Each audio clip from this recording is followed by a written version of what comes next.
Your next comedian coming to you right now from Covington, Louisiana, originally from Denham Springs, but also from Baton Rouge. Give it up for Josh Watts.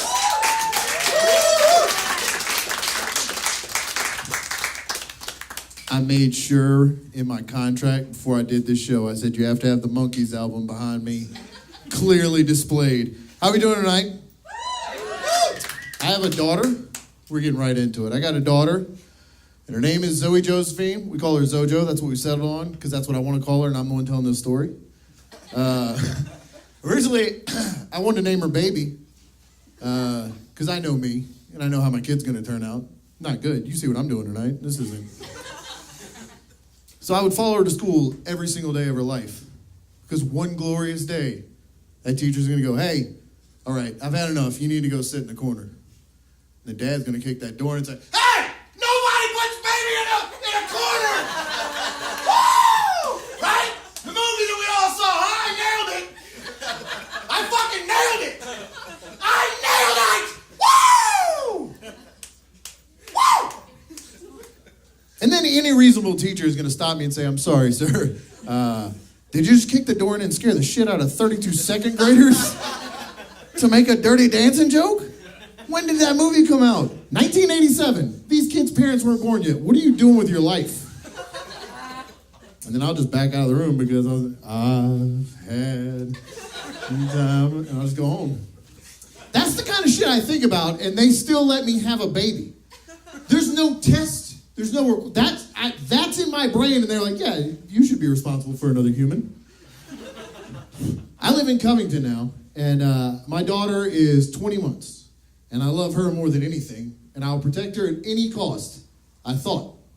As soon as she was born, I got like this. I became a master of Kung Fu. Despite what my build will tell you, I have never studied the martial arts.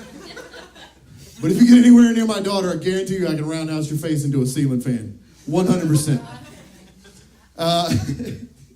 But I know myself, and I know there's a line, there's a limit to how much I'll do to protect this child that I brought into the world.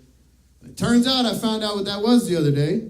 I was walking outside on my back porch, and I had my daughter on my arm, just sitting there, and she was looking at me in her beautiful, trusting face that just said, I love you, Dad. I know you're not going to drop me on my face out here because you love me and care about me as a person. And I was like, you know what? I sure do. And then as I stepped outside, I don't have a shirt on because I like to party, and we're going outside, so obviously I don't have a shirt on. And I'm holding my daughter, and she has her hands on my chest, and as we step out, here's the thing you don't know about Covington. Covington has a rare breed of death hornet. They're the size of a falcon. But it's just a hornet, but it's a falcon-sized hornet, and it was flying directly at my baby's heart with its stinger out, trying to kill her, and I was like, oh no. My dad instinct kicked in. I was like, I have to save this baby's life because I love her and she's mine. And so that protective dad instinct, this is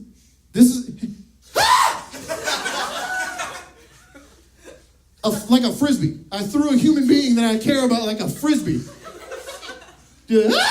But before you judge too hard, dad instinct, I threw her from down, I squatted. It was way less to fall. I'm a hero, all right? But look, I will tell you, there is no sound worse than the sound a child's face makes when it smacks wet concrete from about 4 feet in the air. The only sound worse than that is the silence that follows it because it feels like an eternity. And I just stood over my daughter, praying for any sign of life, any noise, anything. And I'm just leaning over, and all of a sudden, and then that made her wake up too. And because I have experience, I just threw a towel over her face because I didn't want to see what this was now. I know I have to love this regardless. But maybe I don't have to hug it. You know what I mean? So I pick her up and I run inside the house, and I'm so nervous that my Fitbit just caught on fire and fell off my arm. And I threw her down on her changing pad, and I thought, I don't want to look at this because for sure it's messed up. There's not going to be. Might as well start over. Got it. Maybe I'll have another one. We can do better this time. And right as I went to pull back the cover, I realized people always tell you kids are made for first-time parents. Like they're made to be dropped from 4 feet in the air flat on their face on wet concrete, I hope. So I pulled back the blanket, and my daughter was just looking me in the face and smiling. Perfectly fine. And I realized, oh man, that smile didn't look right. But that's fine. That's fine. I mean, it's fine. She's probably fine. She's gonna remember this, though. I know that.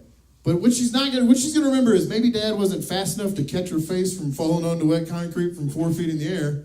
But it was mentally fast enough to remember this story, to tell it at open mics all across 3 different cities in Louisiana for 2 drink tickets at a time. Eventually, that's gonna pay for her college.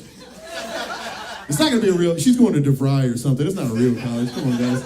The worst part of that story, for real, the death hornet, turns out, closer examination, ladybug. Guys, my name is Josh Wise. Thank you all very much.